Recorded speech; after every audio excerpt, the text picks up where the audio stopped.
छत्रपती शिवाजी महाराजांनी राज्याभिषेक का केला. त्याचं कारण असं होतं की छत्रपती शिवाजी महाराजांची स्वराज्याची स्थापना झाल्यानंतर त्यांनी अनेक गड किल्ले ताब्यात घेतले, आपलं स्वतःचं एक मंत्रिमंडळ तयार केलं, सरदार केले, सरसेनापती केले.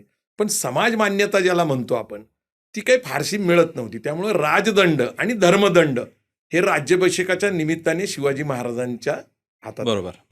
आणि राजदंड आणि धर्मदंड दोन्हीही शिवाजी महाराजांना राज्याभिषेकाच्या निमित्ताने मिळाले.